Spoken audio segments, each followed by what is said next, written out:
Congelcam, spécialisé dans l'importation et le commerce de poissons congelés, est dans une impasse depuis l'année dernière 2022 avec les autorités portuaires de Douala, soutenues par plusieurs amis du directeur général de la société, Sylvester Nuchine CPDM. Désolé de vous interrompre, ce rapport peut contenir des commentaires soumis au choix de l'auteur. S'il vous plaît, si vous êtes nouveau sur cette chaîne, veuillez vous abonner et activer la cloche de notification. De cette façon, vous serez averti lorsque nous publierons de nouveaux rapports sur cette même chaîne. Merci. La résistance entre membres du comité central du RDPC continue, et depuis ces combats, Sylvester Nuchine a perdu des centaines de conteneurs de poissons. Entre-temps, le ministre de la Santé s'est également rangé dans le camp contre l'homme d'affaires. Le PDG de Congelcam a répondu suite à une lettre du ministre de la Santé publique du 24 août demandant à Congelcam d'accepter ses inspections d'hygiène alimentaire. Selon Armand Nutac II, le PDG de Congelcam fera face à une vaste cabale contre lui. Si Congelcam retrouvait cette lettre de M. Trump sur le réseau social. Manaouda Malachi, c'est faux, c'est une grave erreur de la part du ministre de la Santé publique.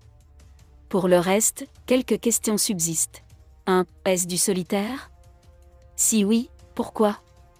Qui se cache derrière? Dans quel but?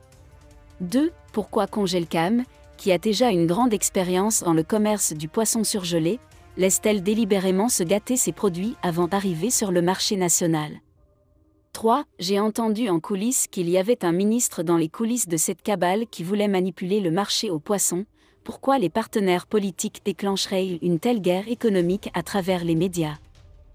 4. Il y a des rumeurs selon lesquelles le PDG de Congelcam serait accusé de financer un parti d'opposition. Est-ce vrai? Est-ce là tout le problème? Cependant, cette affaire pose des problèmes. Il faut dire haut et fort que le PDG d'une grande entreprise ne doit pas retrouver sur Facebook le message que le ministre lui adresse, écrit Armand Nutac II. Crise au sein de Congelcam, la souveraineté alimentaire est menacée.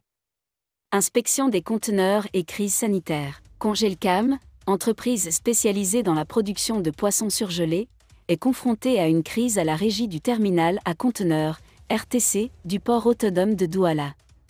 Lors de l'inspection des 626 conteneurs présents dans l'entrepôt du RTC, 356 d'entre eux se sont révélés impropres à la consommation.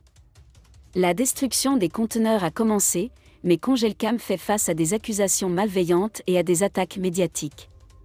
L'entreprise a catégoriquement nié que le conteneur endommagé ait jamais été mis sur le marché. Le défi de la souveraineté alimentaire. Outre cette crise, la situation laisse entrevoir un défi majeur auquel le Cameroun est confronté. La dépendance du pays aux devises étrangères pour les importations de poissons. Cette dépendance paralyse l'économie du pays.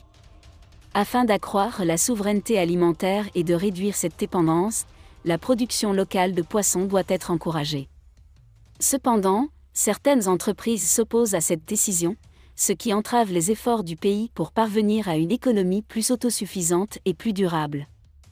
Trouver une solution durable. La crise entre Congelcam et RTC va au-delà du conflit commercial et soulève de profondes questions sur l'orientation économique et la sécurité alimentaire du Cameroun.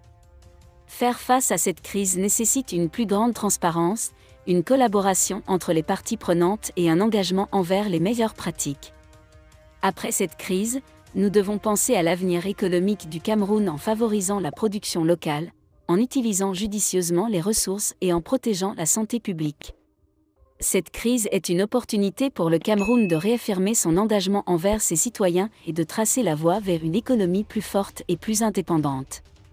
Merci d'être resté avec nous jusqu'à ce point, comme toujours pour promouvoir la liberté d'expression.